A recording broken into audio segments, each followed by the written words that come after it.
बच्चों के छोटे से पेट को भरना तो बहुत ही ज़्यादा आसान है, पर बच्चों को न्यूट्रिशियस खिलाना बहुत ही ज़्यादा मुश्किल है। तो लीजिए, आज एक ऐसी ही रेसिपी मैं आप लोगों के साथ शेयर करने वाली हूँ, जिसमें कि मैंने रागी से बनने वाले सुपर हेल्दी लड्डू बनाने की रेसिपी शेयर की। तो चलिए आज की इस रेसिपी को शुरू करते हैं। इसके लिए मैंने 1 कटोरी डेट्स, 1 कटोरी मखाना, आधा कटोरी पीनट्स, आधा कटोरी बादाम और 1 कटोरी मैंने इसके लिए रागी का आटा लिया है, जो कि बहुत ही आसानी से किसी भी पंसारी की शॉप में आपको मिल जाता है।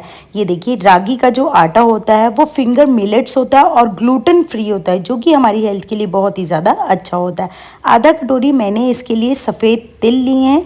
ये देखिए, सभी चीज़ों की क्वांटिटी बिल्कुल मैंने इसी तरह से इक्वल ही ली है। अब हमने गैस पर कढ़ाई रखी है। कढ़ाई में मैंने 1 कटोरी रागी का आटा डाला है। आटा डालकर बिल्कुल लो फ्लेम पर हम इसे कम से कम 1 से 2 मिनट तक लगातार चलाते रहेंगे। अगर आप इसे मीडियम टू हाई फ्लेम पर चलाएंगे तो जो रागी का आटा है वो ऊपर से तो पक जाएगा, पर अंदर से जो इसका फ्लेवर है वो बहुत ही ज्यादा कच्चा आएगा। रागी के आटे को हमने 2 मिनट तक बिल्कुल लो फ्लेम पर चलाया था। चलाने के बाद अब मैं इसमें 3 चम्मच के करीब घी डाल दूंगी। बिल्कुल मैंने घर के ही देसी घी का इसमें यूज किया है। घी डालने के बाद गैस का फ्लेम हम हल्का सा हाई कर देंगे, जिससे कि जो घी है वो अच्छे से जल्दी से मेल्ट हो जाए। घी मेल्ट होने के बाद अब हमने गैस का फ्लेम वापस से लो कर लिया है और लो फ्लेम पर ही अब हम इसे लगातार कम से कम 4 से 5 मिनट तक अच्छे से चलाते रहेंगे। बिल्कुल प्रेस करके इसे लगातार चलाते रहें, जिससे कि घी डालने के बाद जो इसमें हल्के हल्के से दाने बन जाते हैं वो प्रेस करने के बाद अपने आप ही आसानी से बाद में निकल जाते हैं। बिल्कुल लो फ्लेम पर 4 से 5 मिनट तक मैंने रागी के आटे को लगातार चलाया था। 4 से 5 मिनट बाद आप ये देखिए, रागी के आटे का जो कलर है वो अपने आप ही चेंज हो चुका है और रागी का जो आटा है वो बिल्कुल अच्छे से पक चुका है। अब मैंने इसमें आधा चम्मच के करीब इलायची पाउडर डाल दिया, जिससे कि जो इसका फ्लेवर है वो और भी ज्यादा बढ़ जाता है और खाने में इसका स्वाद और भी ज्यादा अच्छा आता है। इलायची पाउडर डालने के बाद रागी के आटे को मैंने 1 मिनट तक दोबारा से चलाया था। कम से कम आप ये समझ लीजिए 5 से 6 मिनट तक हमने रागी के आटे को बिल्कुल अच्छे से भून लिया है। गैस की फ्लेम को बंद करके रागी के आटे को एक बाउल में हम ठंडा होने के लिए रख देंगे। वापस से उसी कढ़ाई में अब हमने आधा कटोरी तिल डाले हैं। तिल को भी लो फ्लेम पर 1 से 2 मिनट तक के लिए हमें अच्छे से रोस्ट कर लेना है, जिससे कि तिल में भी अच्छी खुशबू आना शुरू हो जाए। ये देखिए, तिल हल्के से रोस्ट हो चुके हैं। इन्हें भी हमने एक प्लेट में निकाल लिया है। वापस से इसी कढ़ाई में हमने आधा कटोरी पीनट्स लिए हैं।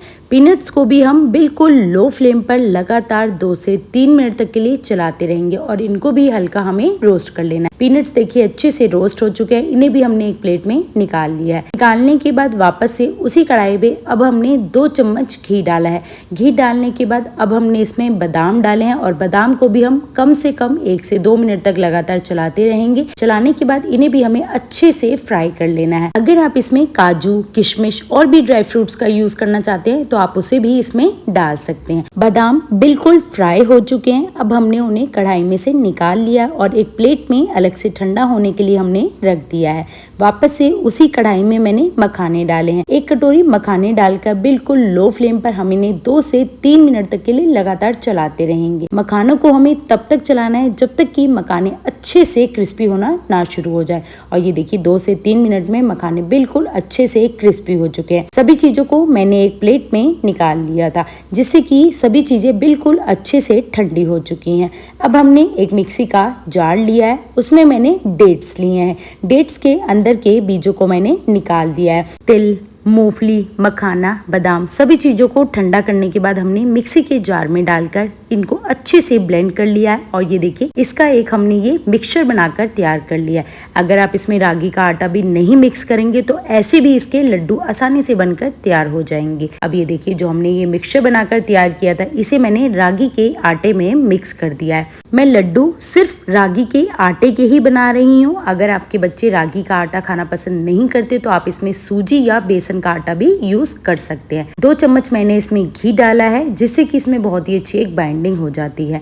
घी डालने के बाद सभी चीजों को हमें बिल्कुल अच्छे से ये देखिए मिक्स कर लेना है। सभी चीजों को आपस में मिक्स करने के बाद अब हम इसमें 2 चम्मच के करीब जैगरी पाउडर डालेंगे। अगर आप इसमें मिठास के लिए सिर्फ डेट्स का ही यूज करना चाहते हैं तो आप इसमें डेट्स का भी यूज कर सकते हैं। मुझे इसमें मिठास बच्चों के हिसाब से थोड़ा कम लग रहा था, इसलिए मैंने इसमें 2 चम्मच जैगरी पाउडर डाल दिया है। जैगरी पाउडर डालने के बाद मिक्सचर के साथ अच्छे से मिक्स कर लिया और ये देखिए बिल्कुल हल्का सा छोटा छोटा पोर्शन लेकर बच्चों के हिसाब से छोटे छोटे हम इसके लड्डू बनाकर तैयार कर लेंगे और दोनों हाथों पर रखकर इसे अच्छे से गोल कर लेंगे। ये देखिए इसी तरह से हम बाकी भी इसके रागी के लड्डू बनाकर तैयार कर लेंगे। रागी के लड्डू बच्चों से लेकर बड़ों सभी के लिए बहुत ही ज्यादा फायदेमंद होते हैं। ये सभी की बोन्स को बहुत ही ज्यादा स्ट्रॉन्ग बनाते हैं और ये देखिए रागी के मैंने लड्डू बनाकर तैयार कर लिए हैं। आप इन्हें बच्चों से लेकर बड़ों सभी को खिला सकते हैं, जो कि सबके लिए बहुत ही ज्यादा फायदेमंद है। आप भी रागी के लड्डू की इस रेसिपी को जरूर बनाकर ट्राई कीजिए और अगर आप लोगों को वीडियो पसंद आए तो लाइक शेयर सब्सक्राइब करें।